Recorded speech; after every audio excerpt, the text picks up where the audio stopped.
دیکھنے والے کہا کرتے ہیں اللہ اللہ، یاد آتا ہے خدا دیکھ کے صورت تیری۔ اللہ نے صورت ہی ایسی بنائی، جمال ہی ایسا دیا، خوبصورتی ہی ایسی دی کہ جو حضور کو دیکھتے وہ دیکھتے ہی رہ جاتے۔ تو کتنے لوگ تھے کہ جنہوں نے محض حضور کو دیکھا، پھر اس کے بعد لب کھلے تو کلمہ ہی جاری ہوا۔ وہ خوبصورتی اور وہ جمال اللہ نے اپنے محبوب کو عطا کیا۔ آقا کریم علیہ الصلوۃ والسلام کا ایک ایک عضو بدن خوبصورتی کا مرقع تھا، بلکہ خوبصورتی کا معیار تھا۔ حسن کیا ہوتا ہے، حسن کا معیار کیا ہوتا ہے، جمال کسے کہتے ہیں، خوبصورتی کی تعریف کیا ہے، اعضائے محمد صلی اللہ علیہ وآلہ وسلم کا توازن دیکھ لو، تمہیں پتہ چلے گا کہ حسن کسے کہتے ہیں۔ حضور علیہ السلام کو اللہ تعالیٰ جل شانہ نے جو حسن بخشا، جو جمال دیا، جو خوبصورتی دی، وہ حضور کے مبارک قدموں سے اس کا انداز کیجئے کہ جس کے قدم اتنے سونے ہیں اس کا چہرہ کتنا سونا ہوگا۔ حضرت عبداللہ بن بریدہ رضی اللہ تعالی عنہ حضور کے مبارک قدموں کا ذکر کرتے ہوئے وصف جمال محمد کی کہانی چھیڑتے ہیں اور فرماتے ہیں کانا رسول اللہ صلی اللہ علیہ وآلہ وسلم احسن البشر قدماً، کہتے ہیں کہ کائنات میں جتنے سونے قدم میرے حضور کے تھے کسی کے تھے ہی نہیں۔ جو جمال اللہ نے حضور کے مبارک قدموں کو دیا تھا، اللہ اکبر، وہ کسی اور کا مقسوم نہیں تھا۔ خوبصورت قدم۔ اور حضرت انس رضی اللہ تعالیٰ عنہ، حضرت ابو ہریرہ رضی اللہ تعالیٰ عنہ، اور حضور کے وصاف ہیں حضرت ہند بن ابی حالہ رضی اللہ تعالیٰ عنہ، یہ حضور کا حلیہ بیان کرتے ہیں۔ حضرت امام حسن بن علی رضی اللہ تعالیٰ عنہ نے حضرت ہند بن ابی حالہ کو ایک دن کہا کہ مجھے اپنے آقا و مولا کا حلیہ بتاؤ، تو انہوں نے حضور کا حلیہ بیان کیا۔ یہ حضور کے وصاف ہیں، چونکہ انہوں نے حضور علیہ السلام کو بہت قریب سے دیکھا اور آقا کریم علیہ السلام کی زیارت سے مالا مال ہوئے۔ ویسے حضرت امام حسن نے بھی تو حضور کو دیکھا تھا، اور بھی اصحاب نے حضور کو دیکھا تھا۔ یہاں یہ بات دلچسپی سے خالی نہیں ہے کہ صحابی ہی تب بنتا ہے جب وہ حضور کو بنظر ایمان دیکھے، لیکن صحابہ ایک دوسرے سے پوچھتے تھے کہ بتاؤ حضور کیسے تھے؟ میاں تم نے نہیں دیکھا؟ تو وہ کہتے تھے دیکھ کر بھی نہیں دیکھا۔ صرف چند لوگ ہیں جو حضور کا حلیہ بیان کرتے ہیں، اس کی کیا وجہ؟ تو علماء نے لکھا کہ حضور کے چہرے پہ جلووں کی تابش ایسی تھی اور حضور کا جمال ایسا تھا اور اس کی چمک ایسی تھی کہ کسی میں ہمت ہی نہیں تھی کہ وہ جی بھر کے دیکھ سکے۔ تو بعد میں ایک دوسرے سے پوچھتے تھے بتاؤ تم نے دیکھا تو حضور کیسے تھے؟ اگر ان لوگوں کی تعداد میں آپ کو بتاؤں تو 3 درجن سے زیادہ نہیں ہوگی جو حضور علیہ السلام کے وصاف ہیں، حضور کے حلیہ نگار ہیں، جو آقا کریم علیہ الصلوۃ والسلام کی صورت کا نقشہ بیان کرتے ہیں۔ دیکھا 1,24,000 اصحاب نے ہے، لیکن جو وصف بیان کرتے ہیں، شمائل رسول کو بیان کرتے ہیں، ان کی تعداد 3 درجن سے زیادہ نہیں ہے۔ اور یہ بھی وہ لوگ ہیں جنہوں نے حضور کو بچپن میں دیکھا، جنہوں نے حضور کو سوئے ہوئے دیکھا، حضور کو بہت قریب سے دیکھا۔ حضور علیہ الصلوۃ والسلام کے پاس ان کا آنا جانا بہت زیادہ تھا، اس طرح انہوں نے حضور علیہ السلام کو دیکھا۔ حضرت حسان بن ثابت رضی اللہ تعالی عنہ فرماتے ہیں کہ میں جو حضور کا حلیہ بیان کرتا ہوں تو اس کا سبب یہ ہے کہ میرے پاس حضور کو دیکھنے کا ایک طریقہ آ گیا تھا۔ فلما نظرت الى انوارہ فوضعت کفی علی عینی خوفا من ذہاب بصری، کہا کہ جب میں حضور کو دیکھتا تھا تو اپنی آنکھوں پر انگلیاں رکھ کے انگلیوں کی اوٹ سے دیکھتا تھا کہ حضور کے جلووں کی چمک سے میری آنکھوں کی بینائی نہ جاتی رہے۔ یہ کون کہہ رہے ہیں؟ حضرت حسان بن ثابت رضی اللہ تعالیٰ عنہ۔ اور آپ جانتے ہیں حضرت حسان بن ثابت رضی اللہ تعالیٰ عنہ شاعر ہیں، اور شاعر حسن دیکھنے میں بڑا دلیر ہوتا ہے، اور یہ حسن بھی ابھی پوشیدہ ہے، 70,000 بشریت کے پردے ڈالے گئے ہیں۔ اگر یہ حسن بے نقاب ہوتا تو کوئی جلووں کی تاب ہی نہ لا سکتا۔ یہی بہتر ہے کہ وہ پردے میں رو پوش رہے، وہ اگر پردہ اٹھا دے تو کسے ہوش رہے، کس کی ہمت تھی۔ اب چھپا ہوا مستور حسن بھی اگر دیکھتے ہیں تو آنکھوں پہ انگلیاں رکھ کے دیکھتے ہیں، اور بیان کرنے والوں کی تعداد میں نے عرض کی کہ 3 درجنوں سے زائد نہیں ہے۔ تو یہ وہ لوگ ہیں جنہوں نے حضور کو دیکھا۔ اب امام حسن پوچھ رہے ہیں حضرت ہند بن ابی حالہ رضی اللہ تعالی عنہ کو کہ آپ نے حضور کو دیکھا تو مجھے بتائیے میرے نانا کا جمال کیسا تھا۔ تو حضرت ہند بن ابی حالہ نے حضور کا حلیہ بیان کیا۔ تو جب حضور کے قدموں کی کہانی انہوں نے بیان کی تو حضرت ہند بن ابی حالہ نے کہا کان نبیو صلی اللہ علیہ وآلہ وسلم شسن القدمین والکفین، حضور علیہ السلام کے مبارک قدم اور حضور کی ہتھیلیاں پر گوشت تھے۔ یہ حضور علیہ السلام کے مبارک قدموں کا جمال بیان کرتے ہیں۔ اللہ اکبر۔ اور حضور علیہ السلام کے قدموں کے بارے میں امام ترمذی جو شمائل میں حدیث لائے ہیں اس میں انہوں نے یہ بھی بیان کیا کان رسول اللہ صلی اللہ علیہ وسلم مسیح القدمین، حضور علیہ السلام کے مبارک قدم ملائم تھے، خوبصورت تھے، کھردرے نہیں تھے، کوئی پھٹن نہیں تھی۔ عمومی طور پہ قدم پھٹ جاتے ہیں اور ایڑیاں بہت سارے لوگوں کی پھٹ جاتی ہیں تو وہ خوبصورتی باقی نہیں رہتی۔ تو وہ کہتے ہیں کہ حضور مسیح القدمین تھے، اور جب آقا کریم علیہ الصلوۃ والسلام کے مبارک قدموں پہ پانی ڈالا جاتا تو وہ ڈھل کے نیچے چلا جاتا۔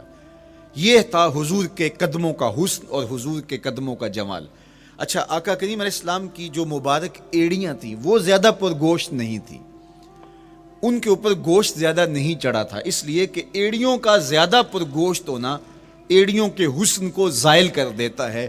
حسن کا مرقع ہی جمال مصطفیٰ ہے، تو اس لیے اللہ نے ایک ایک عضو کو تراش کر کے بنایا ہے، بلکہ پوچھ پوچھ کے بنایا ہے۔ جس طرح حسان بن ثابت رضی اللہ تعالی عنہ کہتے ہیں کأنک قد خلقت کما تشاء، محبوب مجھے تو یوں لگتا ہے جس طرح آپ کے رب نے آپ کو آپ سے پوچھ کے بنایا ہے کہ محبوب بتاؤ کہ میں آپ کے اعضاء کو کیسے توازن اور کیسے حسن اور کیسے جمال دوں۔ تو حضور کی مبارک ایڑیاں یہ پرگوشت نہیں تھیں، باقی حضور کے پاؤں پرگوشت تھے اور کوئی پھٹن نہیں تھی، بالکل نرم گداس اور بالکل جو ہے وہ ملائم تھے، اور جب پانی ڈالا جاتا تو پانی ڈھل کے نیچے 1 سیکنڈ میں آ جاتا۔ یہ اللہ نے محبوب کو حسن دیا۔ حضرت ہند بن ابی حالہ نے کہا کہ حضور کے مبارک تلوے جو تھے وہ درمیان سے اٹھے ہوئے تھے، ایڑیوں سے لے کر کے انگلیوں تک یہ تلوہ کہلاتا ہے، جو اس کا نچلا حصہ جو زمین سے مس کرتا ہے، اور اس میں جو درمیان والا حصہ ہے یہ اٹھا ہوا ہو اور بالکل پاؤں سیدھا نہ ہو تو یہ پاؤں کا حسن ہے۔ پاؤں کا بالکل سیدھا ہو جانا یہ پاؤں کے حسن کو زائل کر دیتا ہے۔ اس میں تھوڑا سا خم ہو، جب چلے تو انگلیاں اور پنجے کا جو ہے وہ آگے والا حصہ زمین پہ لگے اور ایڑی لگے، اور درمیان والا حصہ زمین پہ نہ لگے، تو یہ حسن ہوتا ہے کسی کے پاؤں کے تلوے کا۔ اللہ نے محبوب کے مبارک قدم کی پشت کو بھی حسن دیا، حضور کے تلووں کو بھی حسن دیا، حضور کی ایڑیوں کو بھی حسن دیا۔ سائل الاطراف، حضور کی مبارک انگلیاں قدرے لامبی تھی، اور یہ حسن ہوتا ہے۔ انگلیاں چھوٹی ہوں، ان کا قد پست ہو تو پاؤں کی خوبصورتی دکھائی نہیں دیتی، لیکن اللہ نے اپنے محبوب کی انگلیوں کو بھی ایک لمبائی عطا کر کے اس کو بھی ایسا جمال دیا تھا یار جو پاؤں کو دیکھتا رہے وہ پاؤں کو ہی دیکھتا رہ جائے۔ اللہ اکبر۔ اچھا، بعض احادیث میں آتا ہے کہ حضور علیہ السلام کے مبارک تلوے جو ہیں لیس لہا اخمس، یہ لفظ ہیں کہ وہ اخمس نہیں تھے، یعنی وہ درمیان سے اٹھے ہوئے نہیں تھے۔ تو اس کا کیا مطلب ہے؟ یہ حضرت ابو ہریرہ رضی اللہ تعالیٰ عنہ سے جو مروی روایت ہے اس میں یہ ہے لیس لہا اخمس، اور حضرت ہند بن ابی حالہ سے جو حضور کے مبارک تلووں کا حسن بیان کیا گیا ہے تو اس میں یہ بیان کیا گیا ہے کہ حضور علیہ الصلوۃ والسلام کا مبارک قدموں کا تلووں کا حسن یہ تھا کہ وہ درمیان سے تھوڑے سے اٹھے ہوئے تھے اور یہ خوبصورت پاؤں کا جمال ہوتا ہے۔ تو ان دو چیزوں میں علماء نے تطبیق کی ہے۔ اللہ ان علماء کی قبروں پر رحمتیں نازل کرے جو حضور کے حسن پہ، حضور کے جمال پہ گفتگو کرتے رہے، اور ایک ایک عضو پر انہوں نے کئی کئی صفحات لکھے اور کتابیں انہوں نے تحریر کی حضور کے جمال پر۔ اب حضرت ہند بن ابی حالہ رضی اللہ تعالی عنہ، انہوں نے تو حضور کو گھر میں دیکھا تھا، یہ حضرت خدیجۃ الکبریٰ رضی اللہ تعالی عنہا کے فرزند تھے ابو حالہ سے۔ اب انہوں نے تو دیکھا، اب حضور لیٹے ہیں تو انہوں نے حضور کے پاؤں کو دیکھا کہ درمیان میں ہلکا سا خم ہے اور یہ پاؤں کا جمال ہے۔ اب حضرت ابو ہریرہ رضی اللہ تعالی عنہ نے جو حضور کے پاؤں کو دیکھا تو یہ اندرون خانہ کا دیکھنا نہیں تھا، تو انہوں نے کیسے دیکھا؟ تو حضرت ابو ہریرہ سے مروی ایک روایت سے سمجھ آتی ہے کہ انہوں نے جو کہا کہ لیس لہا اخمس، کہ ان کے مبارک تلوے درمیان سے اٹھے ہوئے نہیں تھے بلکہ بالکل برابر تھے، تو اس کا کیا مطلب ہے؟ تو حضرت ابو ہریرہ سے ایک روایت مروی ہے، وہ فرماتے ہیں کہ جب حضور علیہ السلام کسی چٹان کے اوپر چلتے تو حضور علیہ السلام کا وہاں قدم پڑتا تو وہ اس چٹان کے اندر حضور کا قدم گھس جاتا، وہ موم کی طرح چٹان نرم ہو جاتی۔ اس طرح زمین پر بھی حضور چلتے تو مبارک پاؤں کا جو نشان قدم ہے وہ پورا دکھائی دیتا۔ تو حضرت ابو ہریرہ رضی اللہ تعالیٰ عنہ اس سے یہ سمجھے کہ حضور کے تلوے جو ہیں وہ برابر ہیں۔ تو علماء نے اس پر گفتگو کی ہے۔ ایک تو حضور جب چلتے تھے تو آقا کریم پورے زور سے قدم زمین پہ رکھتے تھے اور اس وقار سے چلتے تھے کہ جس طرح حضور اونچائی سے نیچے کی طرف اتر رہے ہوں۔ تو جب پاؤں کو جما کر کے زور سے رکھا جائے تو پھر جو ہے وہ نشان نیچے پڑتا ہے۔ یا اللہ اپنے محبوب کے لیے زمین کو اور پتھروں کو بھی نرم کر دیا تو پھر حضور کے تلووں کا نقش بھی زمین کے اوپر جو ہے وہ حویدہ ہو جاتا۔ سلطان قاتبائی نے ایک ایسا ہی پتھر جس کے بارے میں شنید تھی کہ اس پر حضور کے قدموں کا نقش موجود ہے، تو انہوں نے 20,000 دینار کے اندر وہ خریدا اور انہوں نے یہ کہا کہ جب میں فوت ہو جاؤں تو حضور کے قدموں کے نشان والا پتھر میری قبر کے سرہانے بطور کتبہ لگایا جائے۔ علامہ شہاب الدین خفاجی علیہ رحمہ لکھتے ہیں ہوا موجود الی الآن، وہ اپنے دور میں کہانی بیان کرتے ہیں وہ آج بھی سلطان قاتبائی کی قبر کے سرہانے وہ پتھر نصب ہے جہاں حضور کے قدموں کے نشان موجود ہیں۔ اللہ اکبر۔ تو آقا کریم علیہ السلام کے مبارک تلوے، حضور علیہ السلام کی کم گوشت تراشی ہوئی ایڑیاں اور مسیح القدمین، حضور علیہ السلام کے ملائم نرم گداز پاؤں، ان کا حسن اور ان کا جمال، اور آقا کریم علیہ السلام کے قدموں کی انگلیاں جو قدرے لمبی تھی اور ان میں جو درمیان والی انگلی تھی وہ زیادہ لمبی تھی، اس پر حضرت میمونہ بنت کردم رضی اللہ تعالی عنہا اس انگلی کا حسن بیان کرتی ہیں، کہتی ہیں مجھے شوق ہوا کہ میں حضور کو دیکھوں، تو اپنے والد گرامی کے ساتھ حجۃ الوداع کے موقع پر میں بھی سعادت حج پا رہی تھی، تو حضور کو ملنے کے لیے جب ہم پہنچے تو آقا کریم اونٹنی کے اوپر سوار تھے، ناکا پر جلوہ فراز تھے، تو میرے میں ہمت نہ ہو سکی کہ حضور کے چہرے کو دیکھ سکوں۔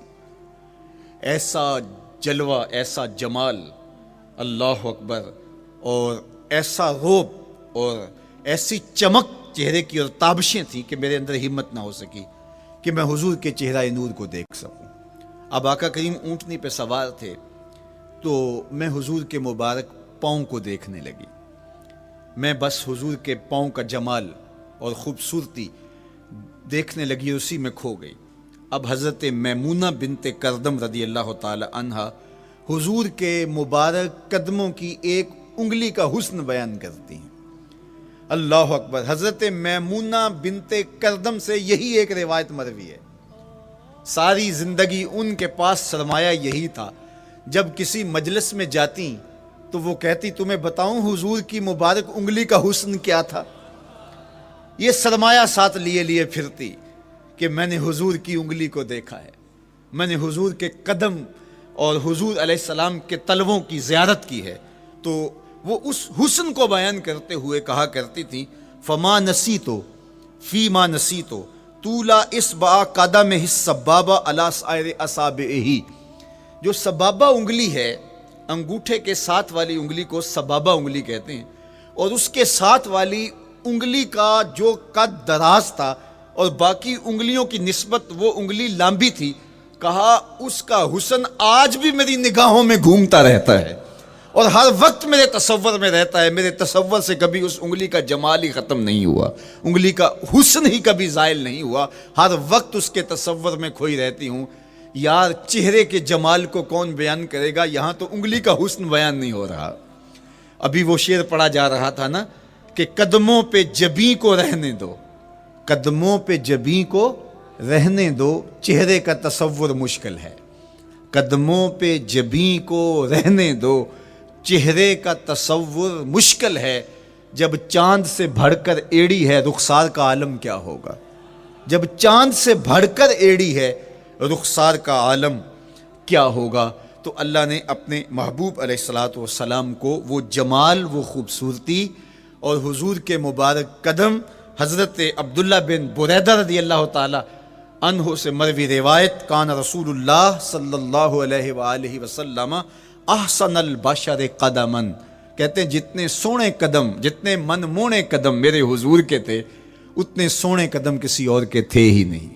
اللہ نے اپنے محبوب کو وہ جمال، وہ خوبصورتی اور وہ نور عطا کیا تھا۔ اچھا، یہ قدم، یہ ایڑیاں، یہ مبارک تلوے اور یہ داراز انگلیاں اور ان انگلیوں کی چمک اور ان کی رنگت کا جمال اور خوبصورتی، جہاں اس کا صوری حسن تھا تو مانوی حسن بھی دیکھنے والا تھا۔ یہ قدم اٹھ جائیں، اللہ اکبر، تو تقدیر کے فیصلے ہوتے دکھائی دیتے ہیں۔ ان قدم کی اونچائی، ان قدم کی بلندیاں کہ عرش حق ان قدموں کے بوسے لے رہا ہے۔ اور میرے امام بولے، زہے عزت و اے طلائے محمد، زہے عزت و اے طلائے محمد، کہ ہے عرش حق زیر پائے محمد۔ قدموں کا حسن وہ بھی دیکھنے والا اور قدموں کی بلندی اور اونچائی اور اس کی شان و شوکت وہ بھی دیکھنے والی۔ اللہ اکبر۔ آقا کریم علیہ السلام حضرت ابوبکر صدیق کے ساتھ، حضرت عمر فاروق کے ساتھ اور حضرت عثمان غنی کے ساتھ احد پہاڑ پر تشریف لے گئے۔ یہ حدیث آپ نے بارہا علماء سے سنی ہے۔ احد کی چھاتی پہ جب حضور کے قدم آئے، اللہ اکبر، تو وہ خوشی سے جھوم اٹھا، مقدر جاگ گئے، بخت بیدار ہو گئے۔ ان کے قدم جو کہ اس شاک کی آنکھوں کی ٹھنڈک ہے، جب چھاتی پہ آ جائیں تو کون عاشق نہیں جھوم جائے گا۔ یہ تو حضور کے قدموں کے حسن کو بیان کیا جا رہا ہے، آپ کی روح رقص کر رہی ہے اور آپ کا دل جو ہے وہ ایک عجیب سرور اور کیف کی وادی میں اور ایک جو ہے وہ خوشیوں کے جو ہے وہ عالم میں نہال ہوتا چلا جا رہا ہے۔ لیکن یہ قدم جب چھاتی پہ آیا تو پھر احد، ظاہر تو پتھر ہے احد، لیکن حضور سے پتھر بھی پیار کرتے ہیں۔ فرمایا احد جبل یحبنا ونحبہ، احد ہم سے پیار کرتا ہے، پہاڑ ہے، پتھر ہے، لیکن ہم سے پیار کرتا ہے، ہم اس سے پیار کرتے ہیں۔